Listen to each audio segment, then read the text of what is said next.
Top 5 queen trap openings that you can try using to your friends. Number 5, we have the ICBM Gambit. You start with knight f3. The most common move is d5, gaining the center with the pawn. Then you play e4 gambiting your pawn. Black will take and you play knight to g5. As you are attacking the pawn, black is likely to play knight to f6. Rather than taking, play d3 offering black to take another pawn. Take the pawn back with the bishop. The most natural looking h6 leads to victory. Knight takes f7. If the king takes, bishop to g6 check. Whatever black plays, the queen is left alone and you can capture the queen with this ICBM Gambit. Number 4 is the Blackburne-Shilling Gambit. It starts with the Italian game. e4, e5, knight f3, knight c6, and bishop c4. Here rather playing natural move like knight f6 or bishop c5, play the move knight d4. The pawn is left undefended and white often takes the pawn. Here play queen g5, letting white to have this nice fork. After knight takes f7, it seems like black is losing on the spot. But in reality it isn't. After queen takes g2, the rook is left alone so white plays rook f1. Then you have this nasty queen takes c4 check. White can only defend the check with the bishop and the queen.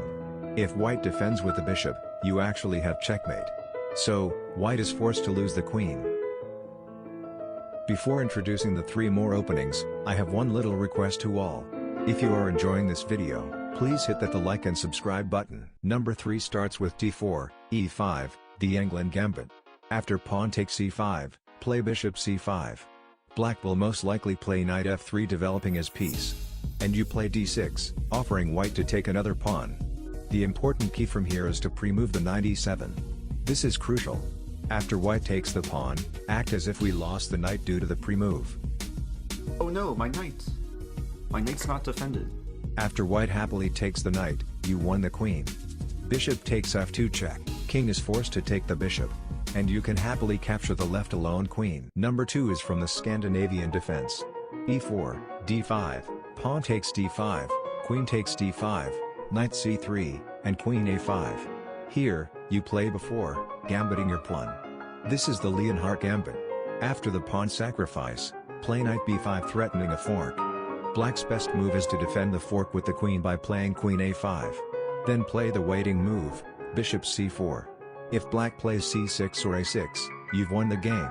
Sacrifice the bishop with bishop takes f7 check. After king takes, give queen h5 check. Whatever black does to defend, you've won the queen. If g6, knight d6 check, and take the queen. If king to e6, knight d4 check, and take the queen. If king f6, first play bishop b2 check, king is forced go to e6, then play knight d4, taking the queen. Number 1 is the Budapest Gambit. Starts with d4, knight f6, c4, and e5. After white takes, play knight to e4. After white plays the most common move knight f3, play b6 pretending that you are trying to fianchetto your bishop. White will fall into trap and play queen d5, thinking that he forked the knight and the rook. Play bishop b7 anyways. White takes. And you play knight c6. The queen is almost trapped. White will most likely panic and play queen a6, trying to escape. Now you've won the queen. Bishop before check. Whatever white plays, then play knight c5. The queen can only go to b5. a6 now traps the queen. Congratulations! You completed your task and are ready to beat your opponent by trapping their queen. Do you want to know more openings and get better in chess unlike this noob? I am planning to upload video about full opening repertoire for beginners. So subscribe to see the next video as well. Now get out. Non più tra i farfalloni amoroso, notte e giorno di torno girano.